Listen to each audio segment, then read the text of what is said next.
Welcome back to my channel. This is my new series that I am starting. I'm working really hard on these, so please excuse the grammar mistakes. I tried to fix them all. This will probably be a kinda long series, I'm not really sure yet. I probably will be having filler episodes like lyric pranks and stuff in the middle. So please bear with me. We've also hit 300 subscribers, and to be honest, I thought my channel was going to flop, so thank you. Ran as fast as he could away from them. He felt the aura from the gate get closer and closer. Come on, almost there. He finally reached the gate and he jumped through, barely missing arrows that were fired at him. What he didn't know was that the gate was a time-traveling gate. Next thing he knew, he went 600 years into the future. Where am I? He started to walk around, not noticing how different he looked from everyone else. He went up to a random couple that was walking together. Excuse me, but can you please tell me what year it is and where I am? The couple looked at him and shrieked. They then turned on their tail and ran off. His thoughts: that's weird. Later he found out he traveled into the future. The year was 1876 in Japan. It's been 144 years since that day happened, and here he was in school living like a regular teenager in 2020. Sakusa, is there something more important outside than what teacher? Everyone stared at him. Sorry. The teacher shook her head and turned back to the whiteboard and wrote down the name Haikyuu Sakusa. When everyone looked at the last name, they all glanced at Sakusa, who was wide-eyed. Was Sakusa related to that person? Probably not. Anyways, this is the tale of an old Japanese folklore called The Fall of the Vampire Kingdom. Sakusa repositioned his mask so nobody could see any more of his face. He frowned his eyebrows when they mentioned the fall of the kingdom. Haikyuu Sakusa was told to be the first ever vampire king in Japan. It's said that he lived hundreds of years before finally marrying and having a kid. There's also a rumor that he had an older brother and another kid that was shielded away from the tale. Himari Sato was the daughter of Minato Sato. He was the king's right-hand man and he sold his daughter off to the king. His thoughts: that's not true. What was their kid's name? Nobody knows. It's said that they locked him away in fear of him being hunted, since he was a special kind of vampire.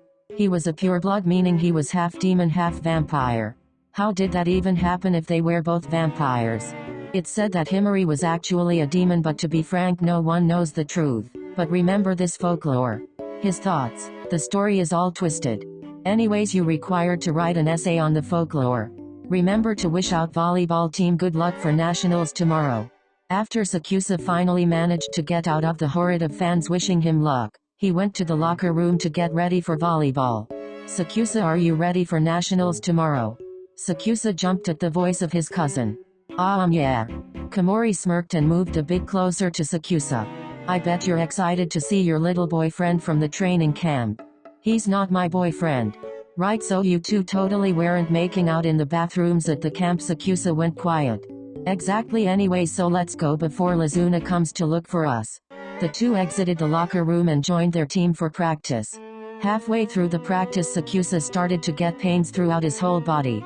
I'm gonna head home, you guys, I'm not feeling good. Alright, just make sure you're here at the right time so we can leave together. Like I'm ever late. I'm gonna head home with him. Alright. The two collected their stuff and started to head home. So what's up with you? Sakusa stopped walking. Do you know who I am, Matoya? Better yet, what I am. Komori then stopped walking and looked at his cousin. I don't know who you are or what you are. But for all I know, you're my cousin or the boy we found on the street with nowhere to go. Sakusa sighed and shook his head. He then pulled down his mask and opened his mouth. He summoned his fangs and showed them to Komori. Komori flinched a little but wasn't surprised. He noticed how his cousin never slept in the night but always slept during the day and never stayed in sunlight for too long. Yes, it has gotten better, but that's what he noticed in their younger. I am a little surprised, but not really. You're not as sneaky as you think when you're sneaking out.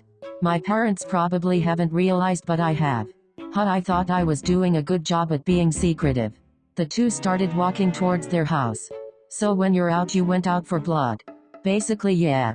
Now I haven't killed anyone. I haven't eaten in 2 days. That's why I left. Sakusa, you should eat. There's also another thing you should know. I don't think anything else can top you being a vampire kid. I'm the son of the vampire king Haikyuu and queen Himari Sakusa. Komori stopped in his tracks and turned his head to Sakusa. Wait, so you're the secret prince that was being hunted for being a half-blood? Sakusa nodded. Is it true? What about me being a half-blood? Yes, I'm probably the only one out there. Can you tell me what happened to your parents? Sakusa shook his head. That's a story for another time, Matoya. I'm sure they're alive somehow. Royal vampires can't be killed off, but they can be frozen. Someday I will find them. Komori nodded and decided not to push on the subject anymore. The next day Sakusa did not sleep as usual. However, he did just stare out in the night. There was a knock on his door. After giving the okay to come in, Komori walked in with a cup of blood, obviously from himself. Don't even try to decline it. You need to eat. Vampire or not, we're family and I care about you. Pulse, we have nationals today and we need our ace in good condition. Sakusa took the cup and Komori watched Sakusa drink it just to be sure. Alright, let's kick ass today. When Adachi arrived at the stadium, it was packed. It took everything in Sakusa's power to not kill everyone in there so he wouldn't have to deal with the feeling of germs. Yes, he was a vampire. He drinks blood, and was scared of germs. Does it make sense? No. Omi. Sakusa put on a soft smile on his face when he heard the nickname. He turned around to see Inazaki behind him. Atsu. The two hugged, surprising everyone around them, especially when the two held hands and walked away from their teams. So he really wasn't kidding when he said he had a boyfriend. I'm just as shocked as you are. Come on, we have to go check in. Then I'm sleeping. No. Sakusa led Atsumu towards a hallway where the bathrooms were and pinned him against the wall. I missed you. I missed you too.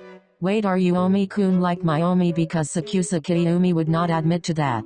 Sakusa rolled his eyes but couldn't stop his smile from forming. We should probably head back. The games are about to start.